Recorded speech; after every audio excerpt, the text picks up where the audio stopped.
Noong ika-1 ng Marso 2012, ang mundo ng isang ina ay gumuho nang ang kanyang 4 na taong gulang na anak na babae ay naglaho matapos ang isang simpleng utos.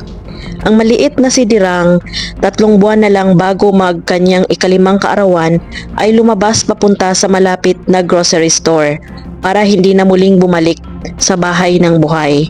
Ang sumunod ay isang linggo ng naghihirap na paghahanap, desperadong pag-asa, at sa huli, isang pagtuklas na yayanig sa isang buong bansa.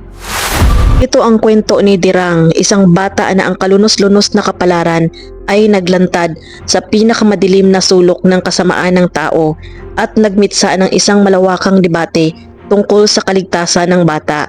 Si Dirang ay isang masigla at malusog na bata, isinilang noong Hunyo 2007 sa magandang estado ng Johor, Malaysia.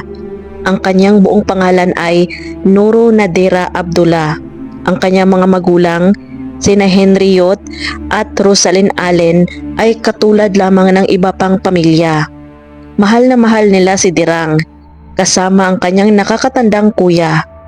Mula sa murang edad, si Dirang ay namumukod tangi sa kanyang mabuting asal at magalang na pagkatao.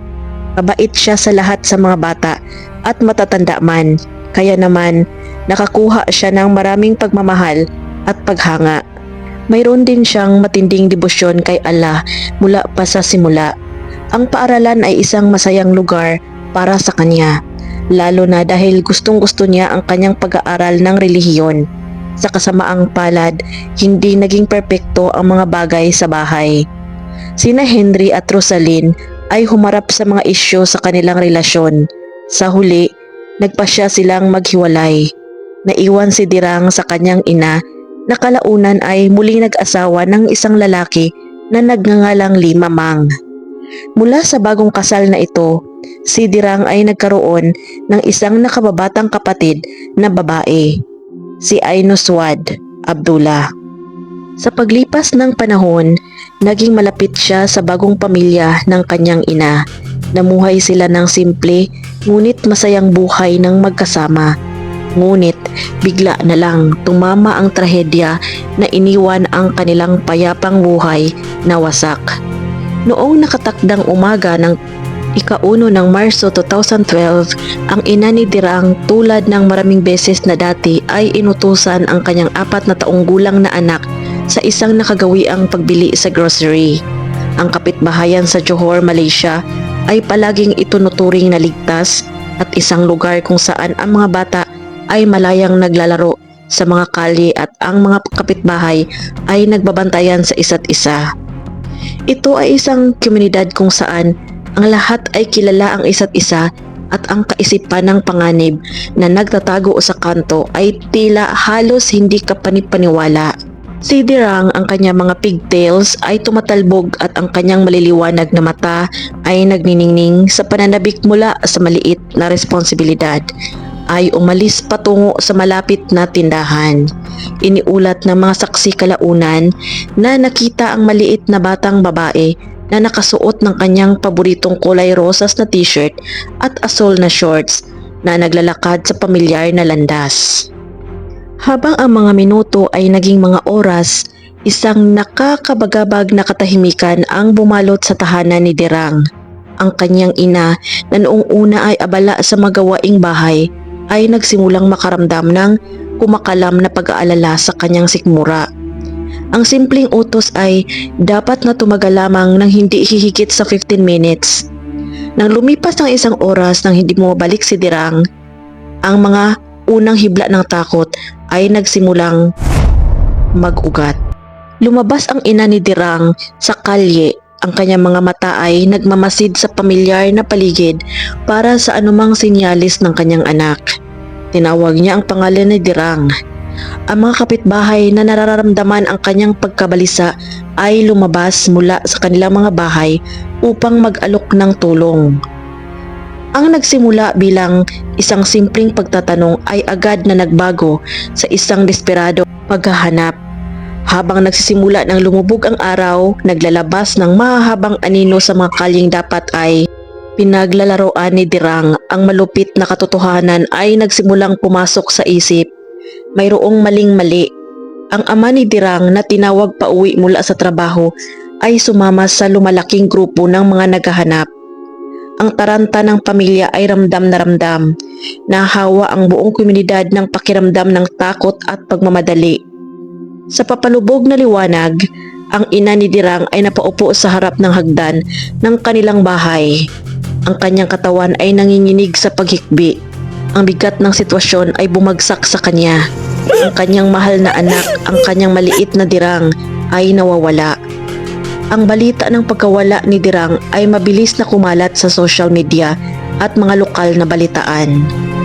Ang nagsimula bilang pag-aalala ng kapitbahayan ay mabilis na naging isang krisis sa buong lungsod. Mabilis na kumilos ang pulisya at naglunsad ng isang malawakang operasyon ng paghahanap na sumakop sa hanggang 20 location sa paligid ng bloke kung saan huling nakita si Dirang. Hinahalughog ng mga opisyal ang bawat sulok at siwang gumagamit ng iba't ibang pamamaraan upang matagpuan ang nawawalang si Dirang. Habang lumalawak ang sakop ng paghahanap, ganoon din ang bilang ng mga taong sangkot. Ang tugon ng komunidad ay tunay na kahanga-hanga. Ang mga kapitbahay na dati ay nagpapalitan lamang ng magalang na bati ngayon ay magkatabi, nagkakaisa sa kanilang determination na mahanap si Dirang. Ang mga volunteers ay dumagsa mula sa mga nakapaligid na lugar. Isang plantation ng palm oil. Ang lokasyon na 200 meters lamang mula sa kanyang bahay ay nagpadala ng gulat sa mga search team. Higit pang nakakabahala, ang ilang gamit ay natagpuan hanggang 500 meters mula sa unang pinagtagpuan na nagpapakita ng malagim na larawan ng posibleng sinapit ni Dirang. Habang ang investigasyon ay nagpapatuloy, ang pulisya ay nagpalawak ng sakop. Nagtatanong sa ilang mga sospek. Isang mag-asawa na kamakailan lamang lumipat sa kapitbahayan ang sumasailalim sa pagsusuri, pati na rin ang isang kapitbahay na nagngangalang Rasmin Moson.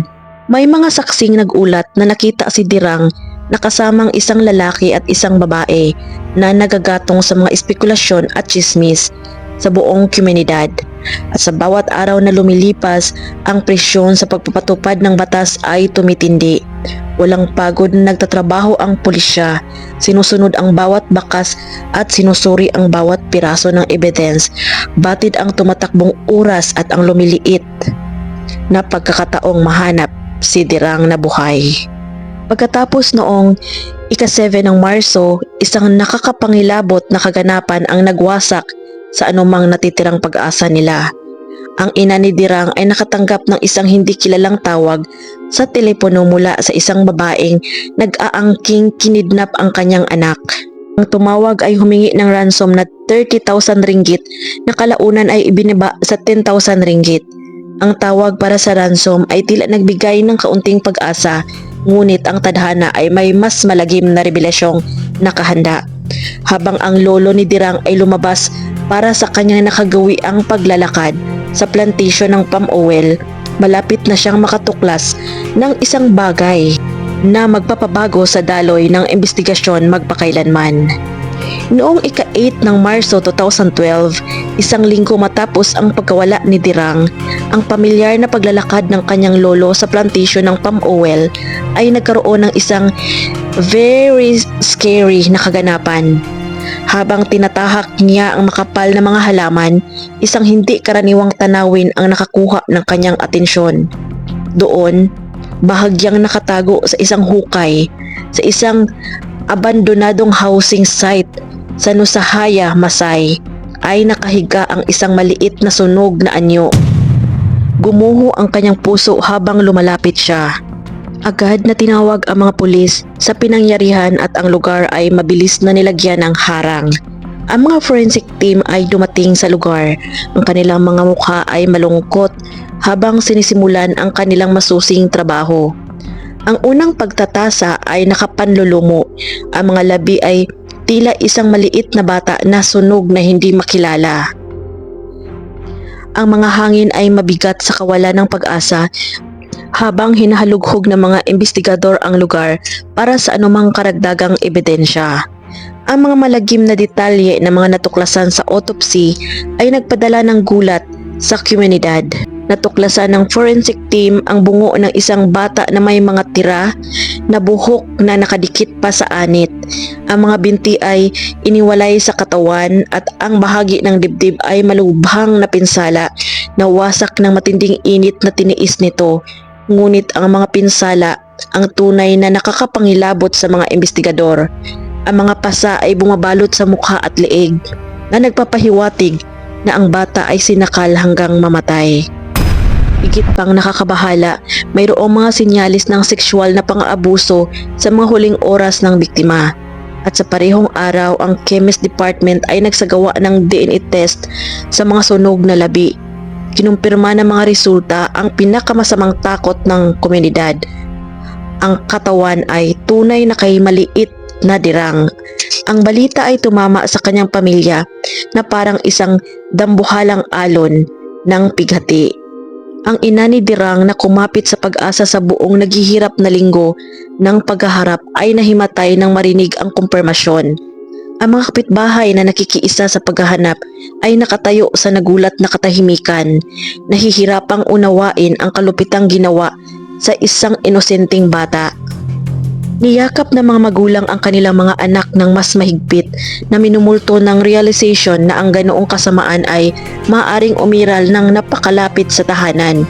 Habang ang balita ng kapalaran ni Dirang ay kumalat, ang galit ng publiko ay umabot sa sukdulan.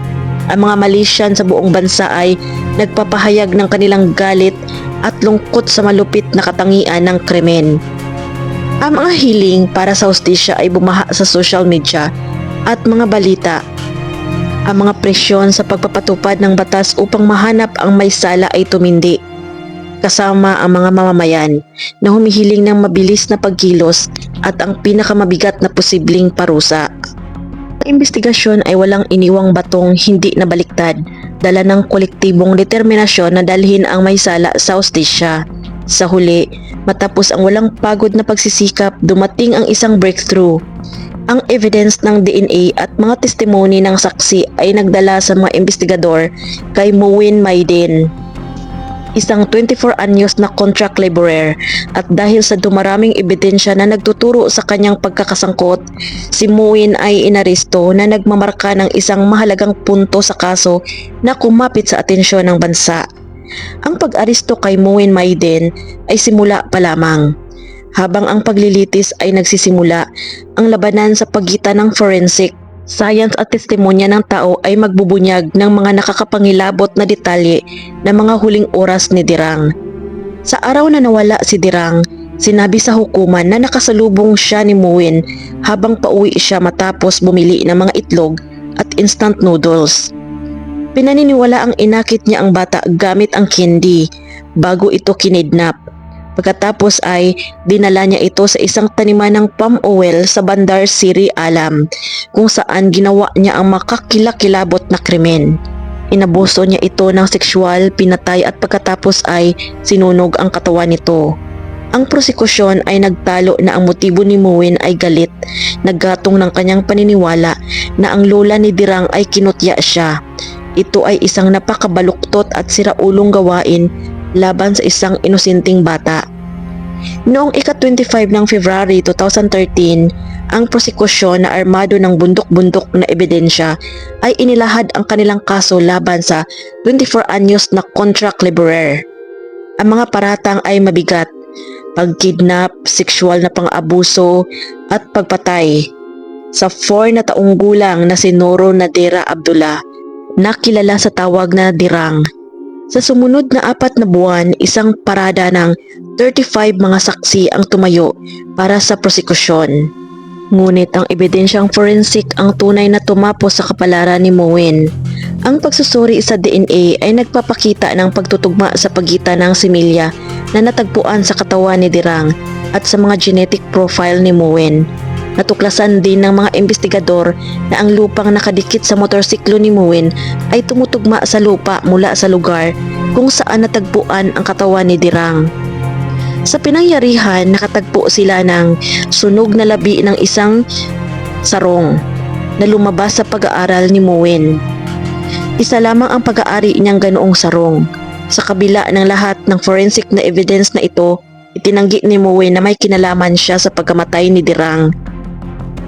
Sinabi niya na hindi niya ito pinatay at wala siyang galit sa bata o sa pamilya nito. Sa kanyang depensa, isang saksi ang nagsabi na huli nilang nakita si Muwin noong ika-29 ng Pebrero 2012, ang gabi bago pinatay si Dirang.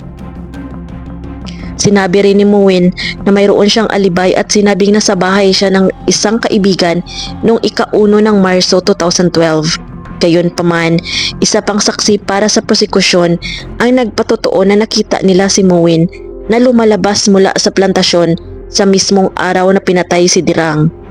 Ang depensa na sumusubok sa anumang paraan ay nagtangkang magtanim ng duda sa pagiging maasahan ng DNA evidence at kunestyon ang katumpakan ng mga alaala ng mga saksi.